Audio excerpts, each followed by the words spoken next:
चलें, हमने बुधा के बारे में तो जान लिया कि उसका क्या मतलब है। इसी तरह फिर बुद्ध मज़हब जो था वो बाकायदा उसके आसान और फ़हम कुछ असूल थे जिन जिन पे मबनी ये मज़हब था। तो जब मज़हब फैलना शुरू हुआ और इसके हर तरफ चर्चे हो गए, तो पहले तो हिंदू मज़हब वालों को ख़तरा पड़ गया कि हमारा मज़हब ख़तरे में पड़ गया है इसकी वजह से। तो उन्होंने इसके ख़िलाफ़ जो थी वो साजिशें शुरू कर दी। तो बुद्धा के आखिरी साल जो हैं वो इसी जद्दोजहद में ही गुजर गए।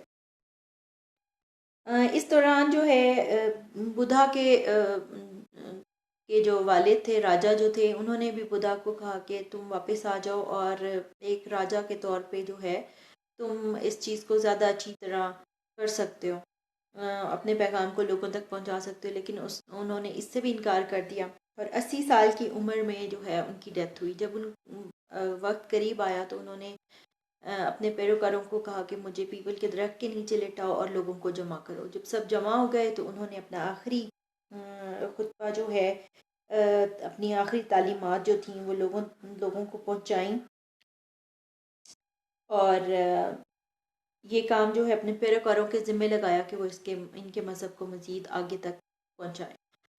तो इसी तरह जो है जब मज़हब को फैलाने का टाइम आया बुद्धा के बाद, तो उनके पैरोकारों ने जब इस मज़हब को आगे लोगों तक कन्वर्ट करना शुरू किया तो उन्होंने जो है सिंबल्स को यूज़ किया। और जिस जो हमने पहले पढ़े, पीपल का दरख्त हो गया, राजहंस हो गया, हाथी, कमल का फूल वगैरह, जितने भी सिंबल्स थे उन्होंने उसके थ्रू इसको वो करना शुरू किया। क्योंकि बुद्धा ने कहा था कि मेरे मरने के बाद मेरी पूजा भी ना करना, मुझे सजदे भी ना करना और ना ही मेरी तस्वीरें बनाना।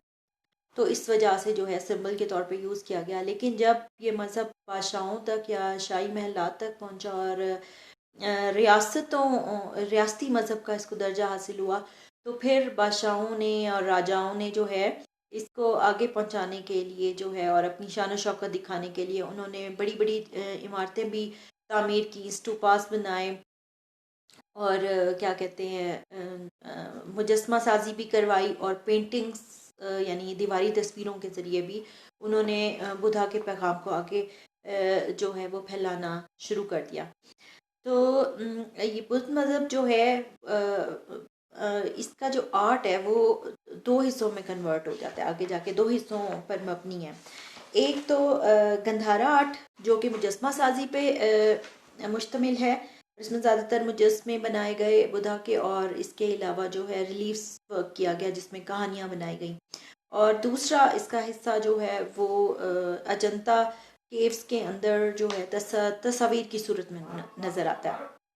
अच्छा, अब आप लोगों को मैंने ये बताना था कि आप लोग जब इस पूरे मज़हब के बारे में इस रीडिंग करेंगे तो आप लोगों ने इन नामों को और जैसे कि बुद्धा का नाम सिद्धार्था था या उसके बाप का नाम जो है शुद्धार्थ था या माँ का नाम हमाया था या उसकी जो मलका थी, राजकुमारी थी, उसका नाम यशोधरा था। तो ये नाम आप लोगों ने याद रखने हैं। ये एमसीक्यूज में भी और शॉर्ट क्वेश्चंस में पूछे जाते हैं। इसके अलावा बुद्धा का क्या मतलब है, या एक लफ्ज़ आता होता है बुद्धिस्त्वा। तो ये मैं आप लोगों को थोड़ा सा बताती हूँ कि बुद्धा जो है बुद्धा का मतलब बुद्धा जब उनको निर्माण मिल गया, रोशनी मिल गई और वो जो है अपनी जो उनकी रूहानियत थी उसमें कंप्लीट हो गए थे। तो उसके बाद की जितनी भी मुजस्मा साजी या तस्वीर कशी नज़र आती है उसमें उनको बुद्धा का नाम दिया जाता है।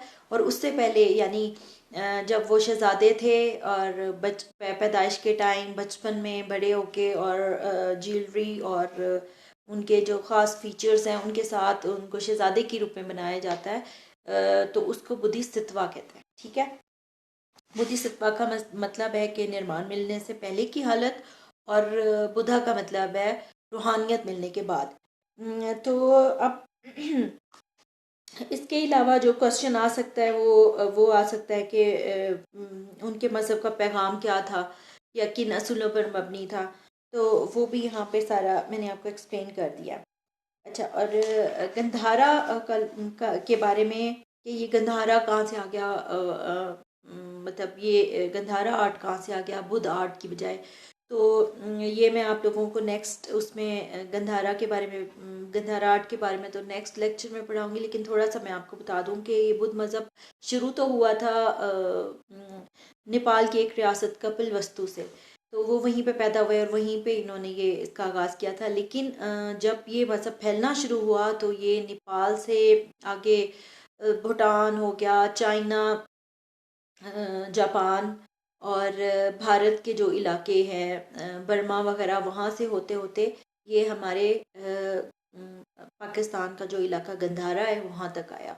और गंधारा एक ऐसी जगह पे वाक़ है ये इलाका, जहाँ पे पुराने ज़माने में बरी रास्तों यानी ज़मीनी रास्तों से यूरोप और एशिया के दरमियान जो तिजारत होती थी उस वो मकाम था, और इसको बहुत अहमियत हासिल थी उस ज़माने में।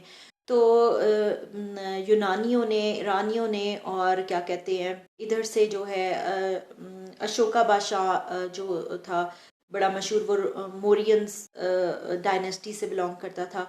तो इन लोगों ने वक्तन फ़वक्तन इन इलाकों पे अपना कंट्रोल रखा, अपनी हुक्मरानी की। तो जो अशोका बादशाह था, मोरियंस जो थे, जब वो इधर आगे काबिज हुए तो तब उन्होंने गंधारा को जो है वो बुद्ध मज़हब का एक मरकज़ बना दिया था। और यहाँ पे जो जितना भी स्कल्पचर वर्क हुआ है यानी मुजस्मा साजी की गई है, उसका ये ख़ास मरकज़ था। और इस पे यूनान के भी और रोमन्स के भी और क्या कहते हैं हिंदुस्तान के आर्टिस्टों के सबके असरात नज़र आते हैं। ये अब हम गंधारा आर्ट के बारे में जो है वो नेक्स्ट लेक्चर में पढ़ेंगे इंशाल्लाह।